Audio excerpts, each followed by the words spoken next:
Now, the crisis at debt-ridden JetAirways is worsening. The cash-strapped airline has now deferred the March salary payment to its employees, and sources also tell us that some of Jet's unused slots are being temporarily transferred to other airlines.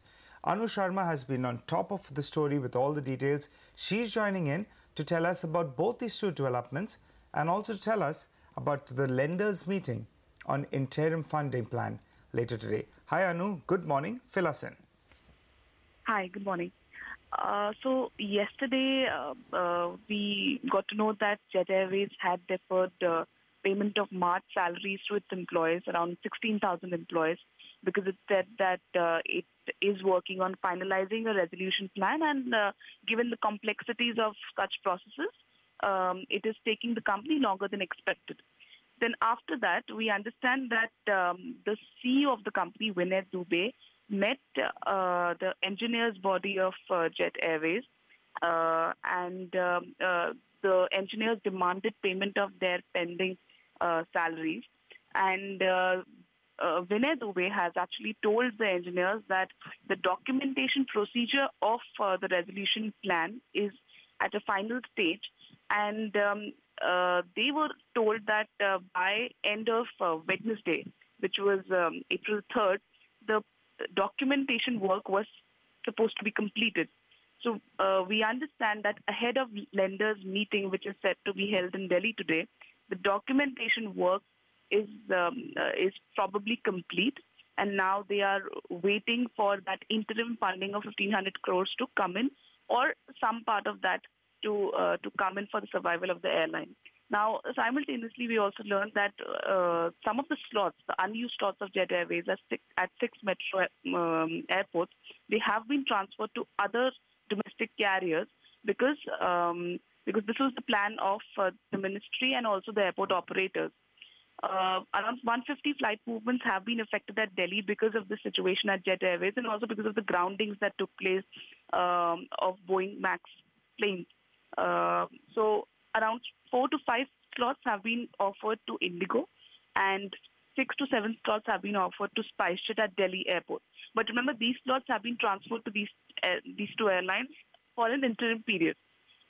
As Jet Airways expands its fleet, the situation will be reviewed, and we might see a reshuffle again. So as of now, at 6 metro airports, some of the slots have been transferred to other airlines for an interim period. Back to you. All right, thanks a lot for that, Anu. But shifting focus to another stock that was weak in trade, Amara Raja tumbled 6% in trade after shareholder agreement between Johnson Controls and the Gala family was terminated. What are brokerages making of this development? Sonia is here with all of the details. Hi, Sonia. Good morning. Hi, good morning. Thanks a lot for that. There was, in fact, big delivery-based selling that we saw in Amara Raja batteries yesterday. 100 crores of delivery selling is what we saw after Johnson Control terminated that agreement.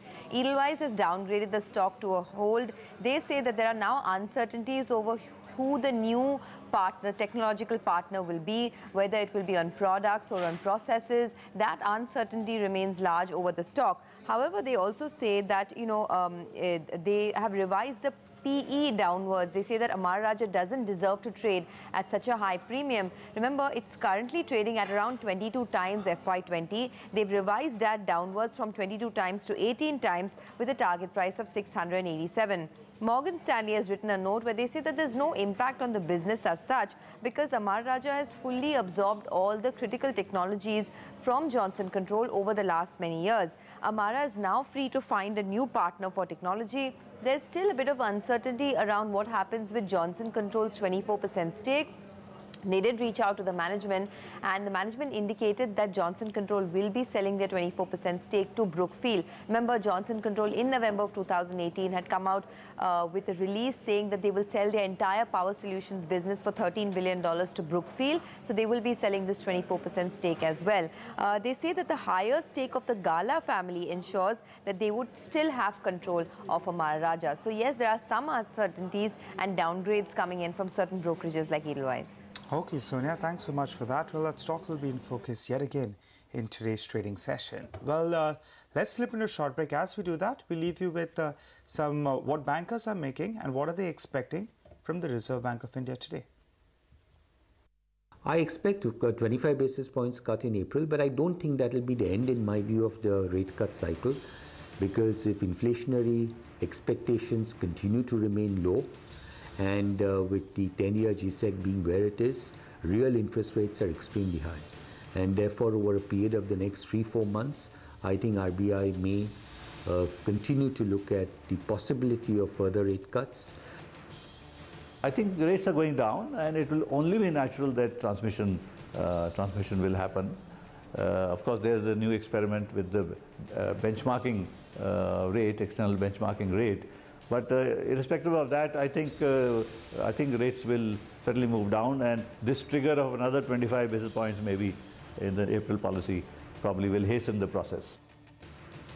Well, the good news is that the US Fed has said there'll be no more increases.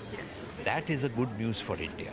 Now, it really depends on the monetary policy because, it's just before the monsoons. And food inflation and fuel inflation are the two biggest contributors. And food inflation has been low over the last year. And fuel went up and has come down again to reasonable levels.